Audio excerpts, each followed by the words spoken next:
यांना माझी विनंती आहे की आपण आपल्या भावना व्यक्त कराव्यात। जोरदार टाळ्यांनी स्वागत करूया प्रीतम दादा म्हात्रे यांचं। लाल मावते की लाल झेंडे की प्रीतम दादा आगे बढ़ो, प्रीतम दादा आगे बढ़ो।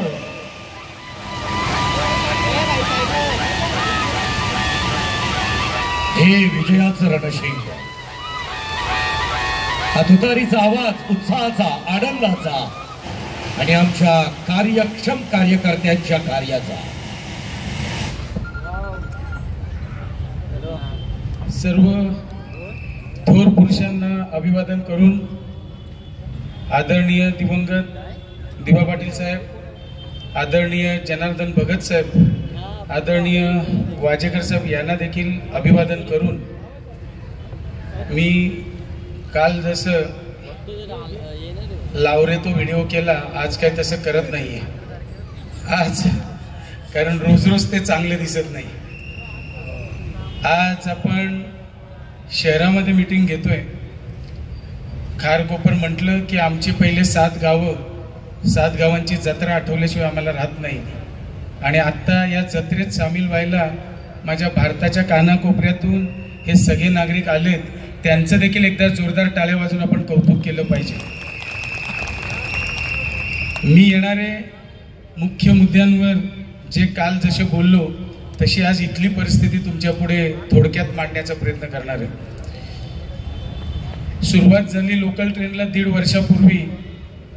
Kharkopar railway station, Bamandongri railway station इथे आम्ही काही दिवसापूर्वी गेलो। टॉयलेट एकदम मस्त बांधले होते, परंतु पाणीच नाही। महिलांची कंप्लेंट आली आणि त्याच्यात आम्ही तिथे गेलो। आम्ही पुढच्या 7 दिवसात पाणी चालू केलं, जे 1.5 वर्ष बंद होतं। आणि महिलांनी एवढ्या जोरात आमचं स्वागत केलं, परंतु तिथे गेल्यावर आम्हाला दुसरी अडचण निर्माण झाली। तिथे गेल्यावर जे एस्केलेटर असतात ना, स्वयंचलित जिने,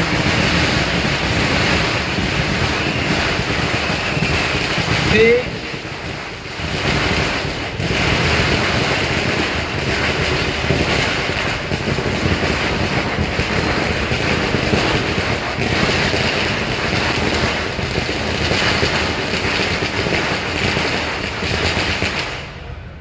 हे स्वयंचलित जिने देखील तिथे 1.5 वर्षापासून पडले होते।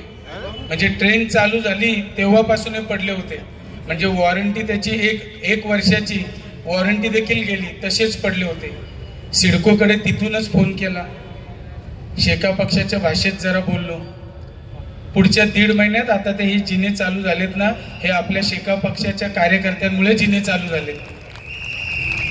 तिसरी अडचण, तिथे गेलो, लोकल ट्रेन जस्ट दुपारची वेळ होती, 3:30-4ची वेळ होती। भरपूर लहान मुलं शाळेच्या बॅगा घेऊन ट्रेनमधनं उतरताना बघितली। बरीचशी मुलं होती, मुलं मुली लहान होती, त्याच्यात मध्यम 7वी 8वीची 5वी 6वीची। विचारलं, अरे शाळा किती वाजता सुटते? 4:30ची गोष्ट होती। म्हणे 3 वाजता। कुठून आलास? तर म्हणे नेरुळवरनं। एक जण मानखुर्दवरनं, पण त्याच्यात बरेच जण होते। तर बरं, मग 4:30 नेरुळवरनं इथे यायला तुला एवढा वेळ का? तर म्हणे दादा, ट्रेन 1-1 तासांनी असते। आता जर ही परिस्थिती अशी असेल तर ह्याच्यावर काय लक्ष द्यायला पाहिजे? मग माझ्या मनात आलं, अरे जर या लहान मुलांचं असेल तर सेम ऑफिसची पण वेळेची अशीच भानगड इथे असेल। म्हणजे सकाळच्या किमान 2-3 फेऱ्या वाढवल्या पाहिजे। संध्याकाळी शाळा आणि ऑफिसेस जेव्हा सुटतात त्यावेळी 2-3 फेऱ्या वाढवल्या पाहिजे। आता ही मीटिंग आम्ही 2-3 वेळा केली। गेलो रेल्वे ऑफिसला, तिथे आम्ही सगळी मंडळी आम्ही गेलो, त्यांना सांगितलं। परंतु रेल्वेचा कायदा थोडा कडक असतो। कडक म्हणजे की त्यांची प्रोसेस असते। या प्रोसेसमध्ये आम्हाला त्यांनी पुढच्या 1.5-2 महिन्याच्या आतमध्ये ही प्रोसेस कंप्लीट होईल सांगितले। आणि या फेऱ्या वाढतील, ह्या देखील शेका पक्षामुळे वाढतील, हे देखील तुम्हाला मी सांगू इच्छितो। या ज्या मूलभूत गरजा आहेत, नागरिक तुमच्याकडनं काय मागतात? काही मागत नाही। त्यांना रस्ता, पाणी, स्वच्छता हेच सगळं पाहिजे असतं। आणि या सुविधा ज्या दिल्यात या पाहिजे असतात। नंतर फेरीवाले जे आता आपल्याला रस्त्यावर दिसतात फेरीवाले काही त्याच्यात बिचारे आपले अपंग बांधव देखील तिथे स्टॉल मांडून आहेत. तुम्हाला माहिती आहे का, सेक्टर 2, 5 आणि 19ला स्टॉल बांधून रेडी आहेत. हे स्टॉल मला वाटतं 2 वर्ष झालेली आहेत. हे स्टॉल बांधून रेडी आहेत, परंतु अजूनपर्यंत या फेरीवाल्यांना काही स्टॉल द्यायला ही सिडको मागत नाहीये. हे आमदारांचं काम नाहीये की बाबा 2 वर्ष बिल्डिंग किंवा स्टॉल रेडी आहेत, ते सुद्धा तसेच या एस्केलेटर सारखे खराब होणार. मग आता पुढच्या या दिवसात उद्या जर संधी मिळाली ती मिळेलच. ती मिळाल्यानंतर हे कसे प्रश्न मार्गी लागत नाही हेच मी बघतो. नंतर तिसरा प्रश्न माझ्या पुढे, जो पोस्ट ऑफिस, आता एवढी लोकसंख्या इथे लाखोने वाढली आहे. 52,000 फक्त मतदान आहे, परंतु लाखोनी लोकसंख्या इथे नागरिक भारताच्या कानाकोपऱ्यातून राहायला आले. पोस्ट ऑफिसची खूप गरज आहे. पोस्ट ऑफिससाठी सिडको जागा देत नव्हती. आम्ही सेक्टर 8ला प्लॉट नंबर 54 शेतकरी कामगार पक्षाच्या पत्रावर हे सँक्शन करून घेतलं. पुढच्या काही दिवसात त्याचं काम चालू होईल. 5वी गोष्ट, इथे स्मशानभूमी ही प्रत्येक गावागावात आपल्या स्मशानभूमी आहेत, परंतु आपल्या इथे नागरिक आलेले आहेत. स्मशानभूमीचा उपयोग होऊ नये, परंतु शेवटी जो माणूस येतो तो जातो. ती स्मशानभूमीची गरजच आहे. तुम्हाला सांगतो, जिथून आपण या अटल सेतूवरनं उतरतो सेक्टर 14ला ही स्मशानभूमी दिसते नवीन. तिथे तुम्हाला ही शेतकरी कामगार पक्षामुळेच आली. कुठलंही पद नाही, काही नाही, फक्त ग्रामपंचायतीच्या मार्फत आम्ही सिडकोत गेलो. सिडकोतून या सगळ्या गोष्टी करून घेतल्या. या स्मशानभूमी कार्यान्वित आहे. 6वी गोष्ट तुम्हाला सांगतो, हे आमच्या मनातली गोष्ट, शेतकरी कामगार पक्षाच्या कार्यकर्त्यांच्या मनातली गोष्ट, की इथे आता शाळांमध्ये जातो, कुठेच लायब्ररी दिसत नाही. आजकाल पुस्तक वाचन राहिलं नाही. सगळ्यांकडे मोबाईल आहे, सगळ्यांकडे टॅब आहे, त्याच्यातच लहान मुलं देखील त्याच्यातच सगळे बघतात. आम्ही सेक्टर 17ला लायब्ररी स्वतःच्या हिमतीवर चालू केली. आज ती उघडपणे चालू आहे. तिथे जाऊन लहान मुलं देखील आज पुस्तक वाचन करतात. तिथेच आम्ही त्या जागेचा वापर इतर वेळी योगासाठी करतो. ज्या आमच्या बचत गटाच्या महिला भगिनी आहेत त्या तिथे योगा सेंटर चालू केलंय. म्हणजे या अशा गोष्टी आहेत की ज्या गरजेच्या आहेत, शहरातल्या लोकांना पाहिजे, या गोष्टी आम्ही देतोय आणि याच्या पुढे देणार. 7वा विषय, जो कोपरला तलाव आहे सेक्टर 9ला, हा तलाव हे शहर नसल्यापासून 40-50 वर्षापासून हा तलाव आहे. या तलावाच्या भोवती आता इथे नवीन वसाहत आली, ते तलाव चांगलं सुशोभीकरण तिथे झालेलं आपल्याला दिसतंय. इथे आम्ही स्वतःच्या जेम मात्र संस्थेच्या मार्फत सकाळी खूप लोक तिथे मॉर्निंग वॉकला येतात. बऱ्याच जणांची आणि खास करून ज्येष्ठांची मागणी ओपन जिम पाहिजे होतं. त्याच्यात आम्ही न विचार करता आम्ही कुठल्याही निधीचा हे न करता आम्ही स्वतः तिथे ओपन जिमचे साहित्य कार्यान्वित केले. नंतर तिथे आली मागणी, जे उल्व्यात पहिलं झालं असेल मला वाटतं, या सगळ्या जिथे ओपन प्लॉट आहेत, गार्डन आहेत, गार्डन अजून डेव्हलप व्हायचे आहेत, कुठेच टॉयलेट नव्हतं. आम्ही ग्रामपंचायतीला विनंती केली. मी गव्हाण ग्रामपंचायतीचं मनापासून आभार मानेन की त्यांनी कोणताही विचार न करता तिथे टॉयलेट बांधलं आणि लेडीज वेगळं, जेंट्स वेगळं आणि एकदम स्वच्छ असं टॉयलेट आज कार्यान्वित झालं. 1 महिन्यामध्ये त्यांनी बांधलं. म्हणजे असं शेतकरी कामगार पक्षाच्या सूचनेला देखील रिक्वेस्ट करतात. हे मला तुम्हाला सांगायचं आहे. नंतर जो विषय महत्त्वाचा आहे की ज्याच्यामुळे आज आपण सगळेजण आहोत, छत्रपती शिवराय आणि डॉक्टर बाबासाहेब आंबेडकर यांच्या विचारांवर आपण चाललेलो आहोत. तर ह्या उल्वे नोडमध्ये महाराजांचं स्मारक पाहिजे किंवा बाबासाहेबांचं विहार पाहिजे, बौद्ध विहार पाहिजे, ही मागणी शेतकरी कामगार पक्षाने पहिली केली आणि तसे प्लॉट देखील सँक्शन केले, जेणेकरून आपल्या या सगळ्या पिढीवर यांचा विचार पडावा. आता तुम्हाला सांगतो, हे विषय मोजकेच घेतले जे गरजेचे आहेत. काल पण तसंच केलं. एवढे विषय जर राहिले असतील तर मला या महेश बालदींना प्रश्न करायचा आहे, तुम्ही नक्की करता काय करता? जरा उल्वेवाल्यांना सांगा ना. फक्त इलेक्शन आलं की सोसायट्यांना भेट द्यायला येता आणि इतर वेळी 5 वर्ष तुम्ही इथे नसता. 5 वर्ष कामं करायला शेतकरी कामगार पक्षाची सगळी कार्यकर्ते आणि मंडळी असतात. मग तुम्ही सांगा ना, तुम्हाला मत मागायचा इथे अधिकार आहे का? तुम्ही खरं सांगा. मला उल्वेवासियांना सांगायचं आहे की जर हे सोसायट्यांमध्ये आले ना तर यांना खरोखर सोसायटीचा गेट बंद केला पाहिजे, या भावनेचे आता तुम्ही झाले पाहिजे. कारण बरेचसे भारतातील कानाकोपऱ्यातून आलेले विविध जाती धर्माची सगळी मंडळी आज आमच्यासोबत जुडलेली आहेत. म्हणजे आंध्रा असेल, इकडनं तुमचे मुस्लिम समाज असेल, आणि आगरी कोळी, मराठी, कराडी, आदिवासी, बौद्ध हे तर आहेतच आहेत. परंतु कुठून काठमांडूवरून देखील माणसं राहायला आलेली लोक आहेत, हे देखील आज आमच्याशी जुडलेत. का तर आम्ही शीख बांधव देखील आहेत, ज्या शीख बांधवांसाठी आणि बाकी इतर सर्व धर्मियांसाठी आम्ही सगळ्यांसाठी प्लॉट मागतोय.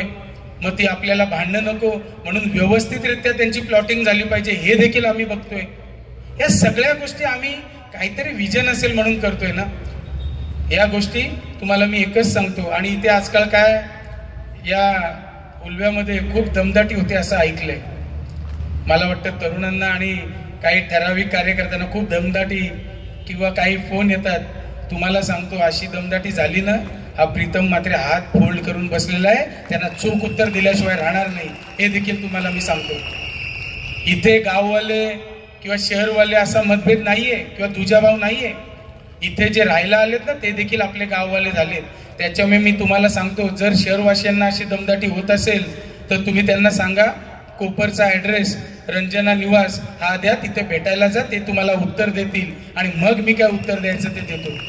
अजिबात घाबरण्याची गरज नाहीये. हे थोडके येतात, जर घाबरले तर तसं उत्तर देखील आपण द्यायला इथे बसलोय. तुम्हाला एकच सांगतो, तुम्ही आज ज्या भावनेने आमच्यावर विश्वास टाकलाय, मी तुम्हाला एक गोष्ट सांगेन की शेतकरी कामगार पक्षाची ही चळवळीतली लढाई आहे. 2009 साली आमदार विवेक पाटील साहेब 30,000 मतांनी विजयी झाले होते. 2014ला 700 मतांनी निसटता पराभव झाला. तो देखील आमदार विवेक पाटील साहेब बाळाराम पाटील साहेबांसाठी पनवेलला तिथे होते, कारण त्यांना वाटलं की माझे कार्यकर्त्यांच्या जीवावर मी निवडून येईन. आणि खरोखर ते तसंच होतं. 2019ला कर्नाळा बँकेचा विषय काढला. अरे महाराष्ट्रात एकमेव बँक आहे की जिने व्याजासहित पैसे परत दिले, अशी कर्नाळा बँक आहे. कुठल्या बँकेचे दुसरे पैसे परत मिळाले तुम्ही सांगा? अशा विचारांचे आणि अशा नेत्यांच्या हाताखाली काम करणारी आम्ही मंडळी आहोत. तुम्हाला पुन्हा एकदा सांगतो की पत्रकार बांधव, आपण हे सगळं सांगितलं पाहिजे किंवा हे आपल्या प्रिंट मीडिया किंवा आपल्या चॅनलद्वारे दाखवलं पाहिजे की या गोष्टी आम्ही शेतकरी कामगार पक्षाच्या चळवळीतले कार्यकर्ते आम्ही कायम करत आलोत आणि करत राहणार. मी तुम्हाला सांगतो, येत्या 20 तारखेला शिट्टी या निशाणीच्या पुढचं आपण बटन दाबलं आणि या दाबलेल्या बटनाचा आवाज 23 तारखेला जोरात झाला आणि हा आवाज जर अजून जोरात झाला, खूप जोरात झाला, तर मी तुम्हाला सांगतो हा आवाज मी वाया जाऊ देणार नाही, हे देखील तुम्हाला मी सांगतो. आणि असंच काम आपल्याला येत्या दिवसात करायचंय. आपल्याला काही ही कामं करण्यासाठी आमदार होण्याची गरज नव्हती. ही मी केलेली कामं सांगितलेत. काय करणार हे मी सांगितलंच नाही. बाजूला आंतरराष्ट्रीय दिबा पाटील विमानतळ येते. या विमानतळात रोजगाराचा प्रश्न जे सगळ्यांनी सांगितलं म्हणून मी त्याचा उहापोह करत नाही.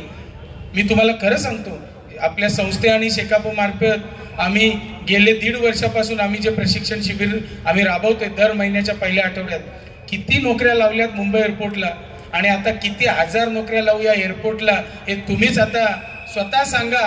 ज्यांची इंटरव्ह्यू होईल त्यांना आम्ही 100% नोकरीला लावू. आणि आत्ताच कोणी आपल्या वक्त्यांनी सांगितलं, मला वाटतं भूषण पाटील काकांनी सांगितलं की महेश बालदी जे शेका पक्षात येतात किंवा आपल्याला सपोर्ट करतात त्यांना नोकरीवरनं सोनारीचं उदाहरण दिला. मी त्यांना भूषण पाटील काका चॅलेंज केलं महेश बालदींना, तुमच्या धमक आहे तेवढं नोकरीवरनं तुम्ही काढा. प्रीतम मात्र त्याच्यापेक्षा 1 नोकरी जास्त लावून ते SMDला देईल, हे तुम्हाला अभिवचन मी देतो. अरे प्रीतम मात्रेला अनुभव आहे. त्यांच्या कंपनीत 5,000 लोक काम करतात. 5,000 कुटुंब चालवणे ही काही सोपी गोष्ट नाहीये. वडिलांनी 47 वर्षापासून, माझा जन्म व्हायच्या आधीपासून कंपनी त्यांनी उघडलेली आहे. ही काय अशीच उघडलेली नाहीये. अरे तुम्ही काय दाखवताय? तुम्ही किती आमदार म्हणून याच जनतेने तुम्हाला आमदार केलं, किती नोकऱ्या लावल्यात तुम्ही जाहीर करा. अहो इथे आम्ही आधार देणारे आहोत, इथे आम्ही सुखदुःखात सामील होणारी मंडळी आहोत. तुमच्यासारखे पोटावर पाय देणारे नाही आहोत. आता काय बोलायचं यांना? सगळं काही बोलू दे की प्रीतम मात्रे काय हा प्रिन्स आणि काय अजून काय त्याची लायकी काढतात, अजून काय काय बडबडतात की काय. तेवढं करायचं तेवढं करा. मी तुम्हाला सांगतो काही प्रॉब्लेम नाही. आम्ही आमच्या कामाने पुढे चाललोय आणि या जनतेच्या जोरावर पुढे चाललोय. आणि ज्या पद्धतीने आता तरुणाई माझ्या सोबत आहे त्या तरुणाईला एकच हाक मारतो, या तरुणाईला एकच हाक मारतो की तुम्ही ज्या विश्वासाने माझ्या सोबत आज आहात, ज्या विश्वासाने अपेक्षेने माझ्या सोबत आहात, या अपेक्षांचा प्रीतम मात्रे भंग होऊ देणार नाही हे देखील मी तुम्हाला सांगतो. आणि पुढच्या काही दिवसात एकदम नियोजनबद्ध कारभार 100% आपण करू. उल्वे शहर हे माझं जन्मभूमी आहे, कोपर जन्मभूमी आहे. हे 7 गावात आम्ही संतूबाईचं आशीर्वाद घेतल्याशिवाय निघत नाही.